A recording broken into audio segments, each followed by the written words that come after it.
Aquella noche hacía calor, lo recuerdo porque sudaba bastante tanto que llegué a temer por mi vida si es que el traficante Víctor Bianco veía en las gotas de sudor que perlaban mi rostro una suerte de trampa. La verdad es que pocas veces se me dio por hacer de agente encubierto. Víctor Bianco era un pez gordo, un tipo duro y desquiciado. Yo me estaba haciendo pasar por un comprador de droga y toda la charla la estaba grabando a través de un sofisticado sistema de cables que llevaba bajo mi camiseta de Los Ángeles Lakers. Toda esa información era oro puro para la policía estatal. Una vez terminada nuestra conversación me retiré de su apartamento con el sentimiento de que alguien tarde o temprano me iba a disparar por la espalda, si era como darle la espalda a una cobra. Afortunadamente logré cruzar la puerta y salí a la calle, aflojé toda la tensión acumulada en un suspiro. Luego limpié el sudor de mi frente con la gorra que llevaba puesta y me alejé caminando de forma distraída. Al cabo de unas 3 cuadras me recogió Martín, un poli de aquel distrito con el que estaba afianzando una estrecha amistad. ¿Cómo nos fue?, me preguntó mientras arrancábamos del lugar en el automóvil. No sé cómo no estoy muerto, estoy seguro que se dio cuenta, le dije ya más aliviado, estoy seguro que hoy mismo por la noche enviará matones a la dirección falsa que una vez se me escapó a propósito frente a sus hombres, para que me liquiden. Bueno, pero no vas a estar ahí, linda sorpresa para Víctor, ¿no? Sí, me hubiese gustado ver su cara cuando se dé cuenta de todo el engaño, menos mal que ya no lo volveré a ver más, con esto termina todo. ¿Grabaste todo? ¿Vio las fechas y los nombres?, me preguntó Martín. Así es todo. Tomamos la carretera central aquella vez, para así acortar nuestro trayecto hacia el punto de encuentro con la policía estatal, pero no contábamos con que un misterioso automóvil se unió en nuestro camino, nos estaban siguiendo. Miré por el retrovisor un par de veces y el otro automóvil venía demasiado rápido, una mano se asomó por la ventanilla derecha y comenzó a dispararnos en la solitaria y silenciosa carretera central. Oh, por Dios, son ellos. Víctor se ha dado cuenta, le dije a Martín mientras cargaba mi arma. Está perdido, el pobre hijo de perra sabe que con las pruebas de la grabación está totalmente perdido, me contestó Martín. Mi amigo aceleró a fondo, era una carrera contra el tiempo y contra la muerte. De pronto una ráfaga de metralleta llovió sobre nosotros, los mafiosos ocupaban arsenal pesado. Mierda. Intenta perderlos, Martín, responderé al fuego, le dije una vez que me sacudí los pedazos de cristal roto. Ya era hora, me contestó él. Saqué mi cabeza con cuidado por la ventanilla y comencé a disparar hacia atrás, intentaba darle a las ruedas con mi pistola, pero no era para nada un blanco fácil. De pronto una de mis balas les rompió un foco, eso los hizo aflojar en velocidad. Bien hecho, hemos ganado varios segundos, me dijo Martín. Eso fue lo único que escuché antes del sorpresivo y devastador caos que sobrevino luego. Una explosión, literalmente una explosión, llegó a mis oídos, no sé a qué velocidad venía conduciendo Martín, pero impactamos allí en medio de la carretera con algo que de pronto se nos cruzó, el estallido de vidrios fue brutal, Martín perdió el control y finalmente volcamos junto a un árbol. Todo se fue a negro. Creo haber despertado a los pocos minutos después. Unas voces dando órdenes llegaban a mis oídos, luego varios disparos se escuchaban a la distancia. Poco a poco fui recobrando la conciencia y la memoria, quise moverme pero mi hombro se había hecho mierda al impactar contra el techo del automóvil, me costó un montón poder mover mi brazo derecho. Observé a Martín y se encontraba con los ojos cerrados, temí lo peor. Martín. Hey Martín, despierta, ¿estás bien?, le preguntaba mientras que de fondo continuaba la balacera a lo lejos. Bien. Algo así como antónimo de mal, me contestó de pronto mientras abría los ojos. Genial, si puedes hacer chistes malos es porque estás bien, le dije mientras comenzaba a pensar en cómo salir de debajo del automóvil, estábamos volteados y aprisionados. Escucha, ¿te puedes mover? Creo que no, mi pierna izquierda se ha fracturado, duele como el carajo. ¿Qué es esa balacera?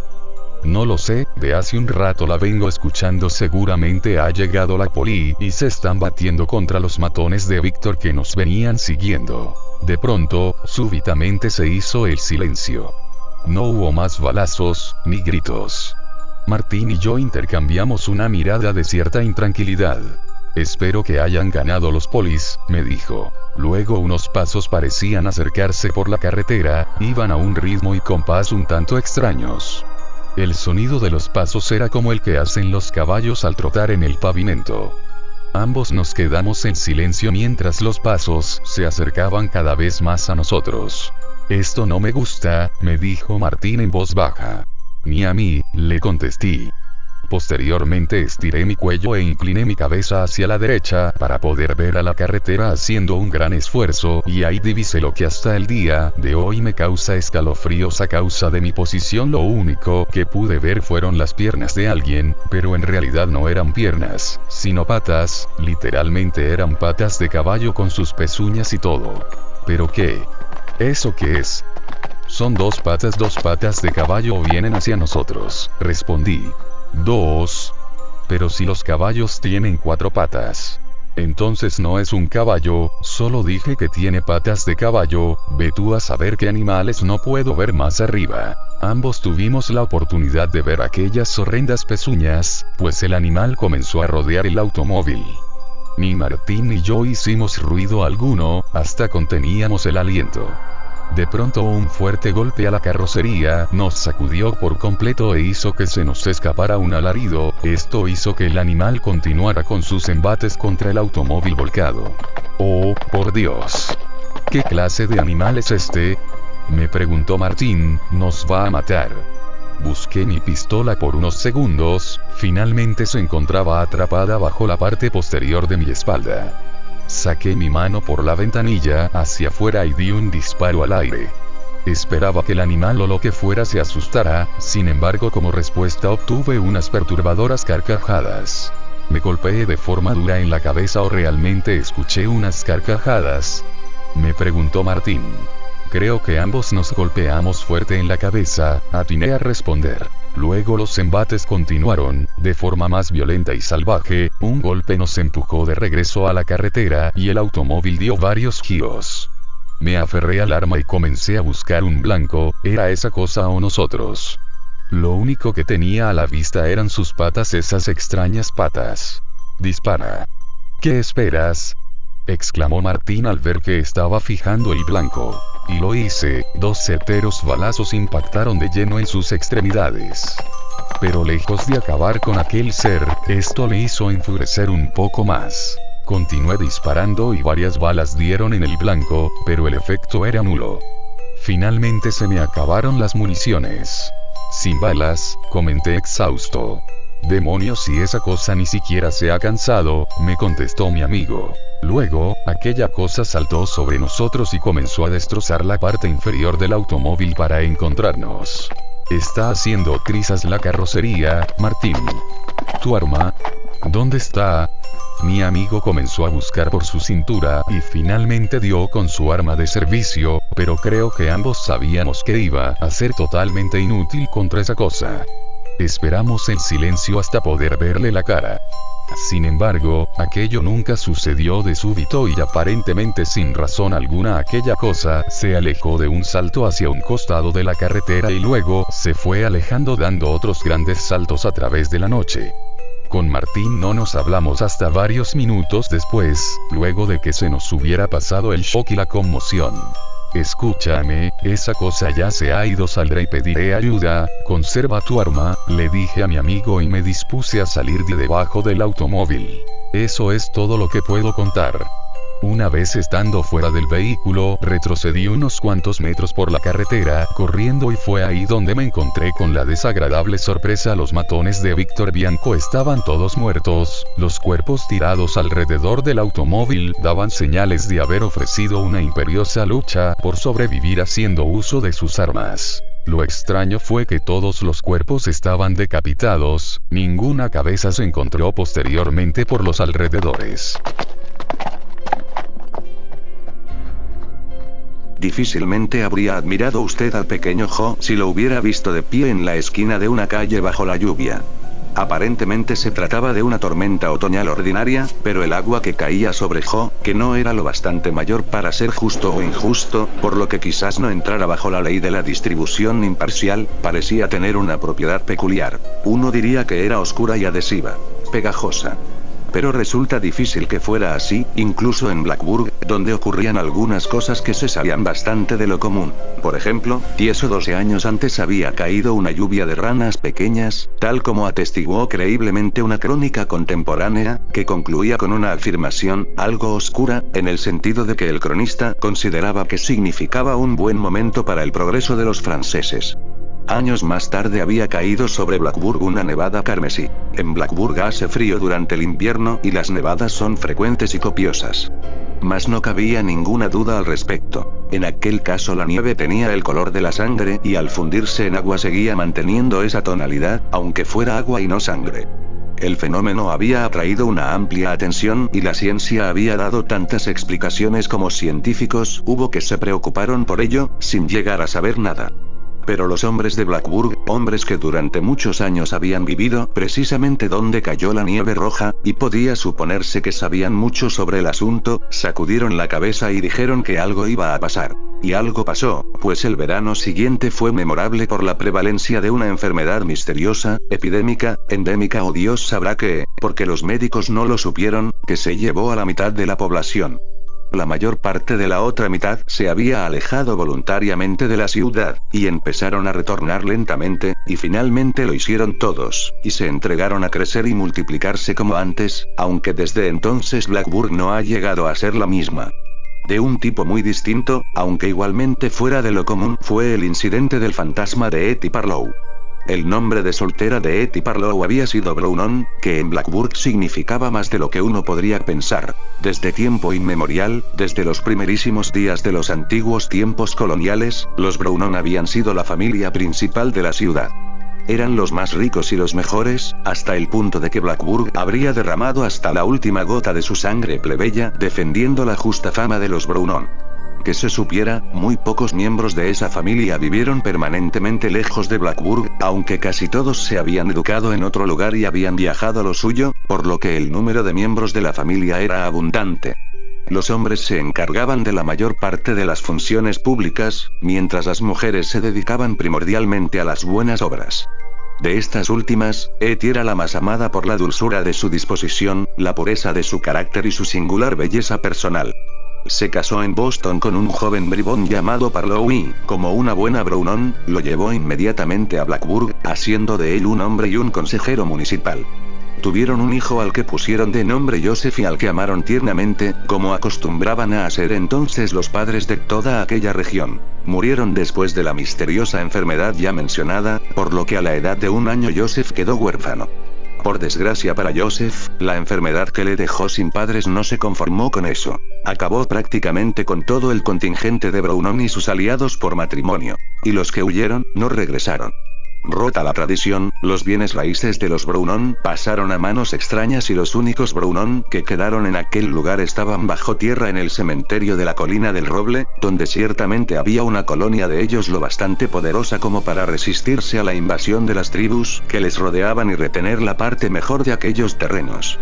Pero volvamos al fantasma. Una noche, unos 3 años después de la muerte de Hetty Parlow, varios jóvenes de Blackburg pasaron en un carro junto al cementerio de la colina del Roble. Si el lector ha estado allí, recordará que la carretera que conduce a Greenton bordea su perímetro meridional. Habían asistido a una fiesta del día de mayo en Greenton. Eso nos sirve para fijar la fecha. En total debían de ser una docena, y formaban un grupo bien alegre, si tenemos en cuenta el legado de tristeza que habían dejado las recientes y sombrías experiencias de la ciudad. Al pasar por el cementerio, el que conducía el carro tiró de pronto de las riendas lanzando una exclamación de sorpresa. Sin duda había motivos suficientes para la sorpresa, pues delante de ellos, casi al lado de la carretera, aunque por la parte interior del cementerio, estaba el fantasma de Hetty Parlow. Nadie dudó al respecto, pues la habían conocido personalmente todos los jóvenes y doncellas del grupo. Aquello sirvió para establecer la identidad del fantasma. Su carácter de fantasma se significó con todos los signos habituales, el sudario, el cabello largo y despeinado, la mirada perdida, es decir, todo. La inquietante aparición extendía los brazos hacia el oeste, como si estuviera suplicando al lucero de la tarde, que aunque era ciertamente atractivo resultaba a todas luces inalcanzable.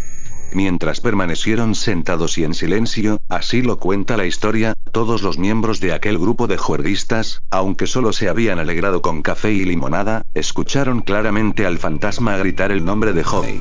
Un momento después, allí no había nadie. Evidentemente, nadie está obligado a creer todo esto. Ahora bien, en ese momento, tal como se averiguó más tarde, Joey deambulaba por entre unos matorrales de Artemisa al otro lado del continente, cerca de Winnemucca, en el estado de Nevada. Lo habían llevado a esa ciudad unas buenas personas, que eran parientes lejanos de su fallecido padre, y le habían adoptado y atendido tiernamente. Pero aquella tarde el pobre niño se había alejado de su casa y se encontraba perdido en el desierto. Su historia posterior está inmersa en la oscuridad y tiene vacíos que solo podemos llenar con conjeturas. Se sabe que fue encontrado por una familia de indios Piute, que se quedaron con el infortunado pequeño durante algún tiempo y luego lo vendieron. Lo vendieron realmente por dinero a una mujer que iba en un tren hacia el este, en una estación bastante alejada de Winnemucca. Se asegura que la mujer hizo todo tipo de investigaciones, pero en vano, por lo que, como era viuda y no tenía hijos, lo adoptó. En este punto de su historia da la impresión de que Jo se aleja bastante de su condición de huérfano. La interposición de una multitud de padres entre él mismo y ese infortunado estado le prometía una prolongada inmunidad con respecto a sus desventajas. Su madre más reciente, la señora Darnell, vivía en Cleveland, Ohio. Pero no permaneció mucho con ella su hijo adoptivo. Una tarde, un policía que era nuevo en la ronda por aquella zona, lo vio alejándose deliberadamente de su casa, y al interrogarle el niño respondió que volvía a su hogar. Debió viajar en tren, pues 3 días más tarde se encontraba en la ciudad de Whiteville, que como el lector sabe está muy lejos de Blacksburg. Sus ropas se encontraban en bastante buenas condiciones, pero él estaba terriblemente sucio. Incapaz de explicarlo, fue detenido por vago y sentenciado a prisión en el hogar refugio de niños, donde le lavaron. Jo escapó del hogar refugio de niños de Whiteville internándose en el bosque, por lo que el hogar no volvió a saber nunca de él. Volvemos a encontrarle, o más bien lo recuperamos, desamparado bajo la fría lluvia otoñal en la esquina de una calle de un barrio de Blacksburg. En estos momentos parece adecuado explicar que las gotas de lluvia que caían sobre él no eran en realidad ni oscuras ni pegajosas. Lo único que sucedía es que no servían para que su rostro y manos dejaran de estar menos negros ni viscosos. Pues lo cierto es que Jo estaba terrible y maravillosamente manchado, como si hubiera salido de la mano de un artista. Además, el pequeño y desamparado vagabundo no tenía zapatos, por lo que sus pies estaban descalzos, rojizos e hinchados, y al caminar cojeaba de ambos. En cuanto a la ropa, no creo que el lector tuviera capacidad de describir ni una sola de las prendas que llevaba, o decir por qué acto de magia se mantenían encima de él. Estaba absolutamente helado, lo que no admitía duda alguna. Y él mismo lo sabía. Cualquiera hubiera tenido frío allí aquella tarde. Pero esa era también la razón de que no hubiera nadie allí. Cómo había llegado hasta allí él mismo no podría haberlo dicho ni por la escasa y vacilante vida que le quedaba, aunque hubiera estado dotado de un vocabulario que excediera de las 100 palabras. Pero por la manera en que miraba a su alrededor cualquiera se hubiera dado cuenta de que no tenía la menor idea de dónde estaba, ni por qué. Sin embargo, no era tonto del todo para su edad y generación. Como tenía frío y hambre, y todavía era capaz de caminar un poco, doblando mucho las rodillas y apoyando primero los dedos de los pies, decidió entrar en una de las casas que había a largos intervalos a un lado de la calle y que parecía tan iluminada y caliente. Mas cuando intentó llevar a cabo tan sensata decisión, se presentó un fornido perro que tiraba de una cadena y le disputó su derecho. Aterrado, y creyendo sin duda, con cierta razón, que los que son brutos por fuera tienen una brutalidad interior, se alejó cojeando de todas las casas y, como tenía a su derecha campos grises y húmedos, y a su izquierda campos húmedos y grises, y como la lluvia casi le cegaba y la noche venía envuelta en niebla y oscuridad, tomó el camino que conduce a Greenton. Es decir, el camino que lleva a Greenton a los que consiguen dejar atrás el cementerio de la colina del Roble. Pero todos los años había un número considerable de personas que no lo conseguían. Jo no lo logró. Le encontraron a la mañana siguiente muy húmedo, muy frío, pero ya sin hambre. Por lo visto había cruzado la puerta del cementerio, esperando quizás que condujera a una casa que no tuviera perro, lo recorrió torpemente en la oscuridad, cayó sobre muchas tumbas, sin duda, hasta que se cansó de todo y se abandonó. El pequeño cuerpo yacía de costado, con una mejilla manchada apoyada en una mano sucia, y la otra mano metida entre los harapos para calentarla, mientras la mejilla restante estaba por fin limpia y blanca, como si la hubiera besado uno de los ángeles de Dios. Se observó que el pobrecillo yacía sobre la tumba de Etty Parlow, aunque en aquel momento no se pensó que aquello significara nada, pues el cuerpo todavía no había sido identificado. Pero la tumba no se abrió para recibirle. Uno desearía, sin llegar a ser irreverente, que esa circunstancia hubiera sido distinta. Pero tenía que gastar mi último cartucho. Ya sé que le puede resultar un poco agresivo mi forma de presentación, pero quiero decirle que yo estuve implicado en un caso similar al suyo y necesito respuestas. De verdad que me ayudaría mucho, le agradecería enormemente que me prestara unos minutos de su tiempo, de verdad. Un silencio eterno. Váyase por favor. Por favor, es muy importante para mí, solo le pido unos minutos, por favor. De nuevo un silencio eterno. Hay un kiosco enfrente suyo, espéreme ahí. ¿Cómo se llama? Sentí como mi cuerpo asimilaba la adrenalina que suministraban mis hormonas. Gracias, muchas gracias. Allí estaba media hora después, una señora la cual aparentaba más de lo que me hubiera imaginado, miró a su alrededor y se acercó a mí. Sí, soy yo. Era un encuentro un tanto agresivo, ninguno de los dos sabíamos del otro, pero en cambio guardamos algo que nos unía, en este caso una historia. Vayamos paseando. Gracias por darme un minuto. ¿Quién es usted? ¿Ha escuchado usted alguna vez lo que sucedió en el hospital, sobre unos vigilantes en los vestuarios de enfermería? Sí. Yo soy uno de los involucrados. En ese momento me dirigió la mirada fijamente, su mirada era fría, imponía. ¿Qué es lo que quiere de mí? Verá, en un principio determiné que no quería saber nada de lo que sucedió, pero al cabo de los años tengo una necesidad de saber qué pasó realmente, o al menos aclarar mi mente un poco, aunque dentro de mí hay algo que me dice que debería olvidarme del tema. ¿Quiere tomar algo? No, gracias. Subamos a casa. Al menos parecía que me había ganado su confianza, pero la notaba un tanto distante y desconfiada. Subimos a su casa, tenía las persianas cerradas y todas las luces de la casa encendidas, su aspecto ante la luz era aún más demacrado de lo que creía haber visto en la calle. Siéntese, ¿qué quiere tomar? Nada, de verdad. Se sentó enfrente mío y por primera vez me miró fijamente a los ojos y me dijo: ¿qué sucedió? Esa pregunta ya me la habían mencionado determinadas veces, pero en este caso me veía obligado a contestar. No sé cuánto tiempo pasó, pero en ningún momento me quitó su mirada fría y clavada a mis labios, estaba tan interesada en mi historia como yo con la suya. En cuanto acabe mi historia se quedó pensando y me miró fijamente, en ese momento comenzó a llorar. ¿Se encuentra bien? Me sentía culpable por remover todo de nuevo, pero con miedo de que todo acabase aquí. ¿Quiere que me vaya? Tal vez desee que venga otro día. Perdone, no, quédese. Sacó un cigarro, expiró varias veces sin decir palabra y seguía con la mirada perdida. Yo ya no sabía cómo actuar. Por fin parecía que se decidió a hablar. Usted ha sido sincero conmigo y quiero corresponderle de la misma forma. Ya no recuerdo exactamente el día, era el turno de noche, sí recuerdo que era un viernes, en planta solo recibíamos 2 o 3 llamadas de habitaciones por noche, esa noche, la primera llamada la tuvimos a las 1:30, lo recuerdo como si hubiera pasado ayer, era la habitación 550, abrí la puerta, y me encontré con que faltaba una de nuestras pacientes, Merche con demencia senil, no olvidaré su nombre, la otra paciente era una anciana, que tenía otro tanto de lo mismo, y no se la podía por tanto preguntar nada. Entré en los vestuarios de la habitación y no estaba, salí al pasillo y no había nadie. Me apresuré a donde mis compañeras y las comenté lo sucedido. Después de una media hora no conseguimos encontrarla, decidimos llamar a seguridad y que nos ayudaran a buscarla.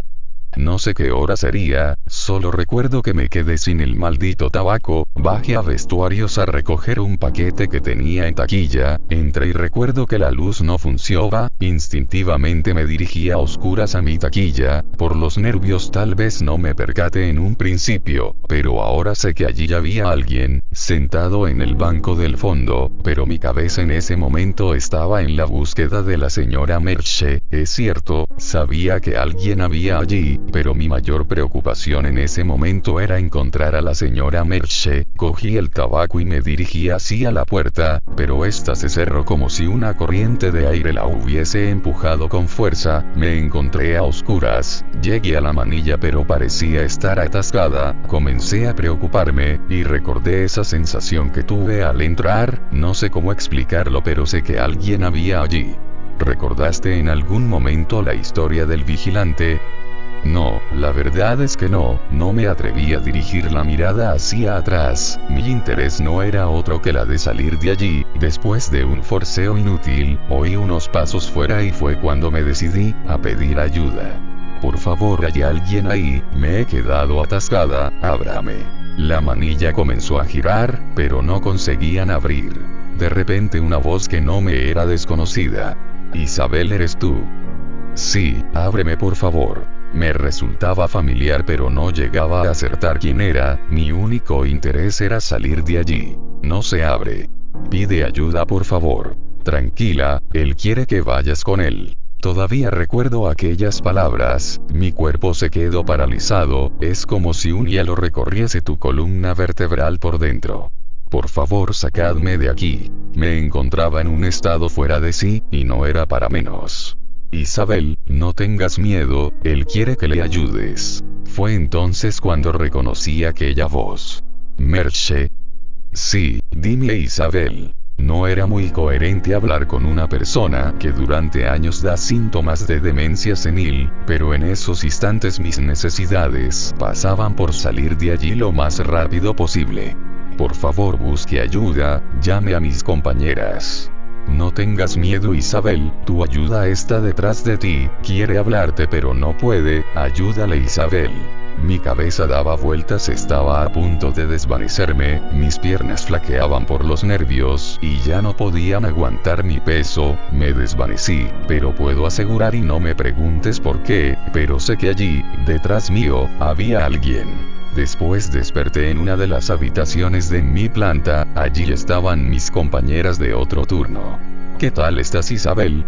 Estaba confusa, no sabía ciencia cierta qué me había sucedido y tardé en reaccionar.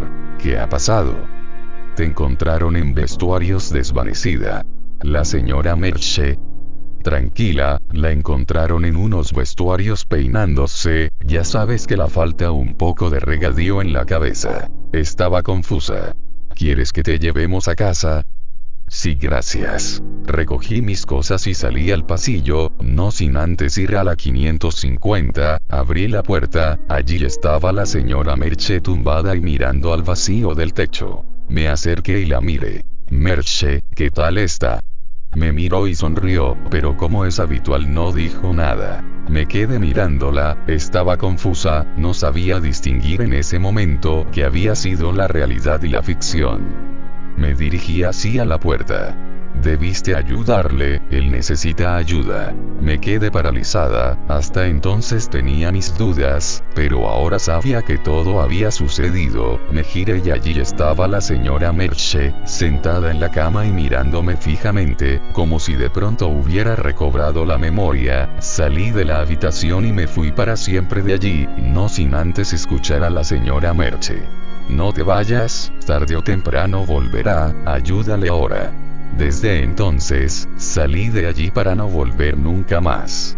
¿Qué crees que sucedió?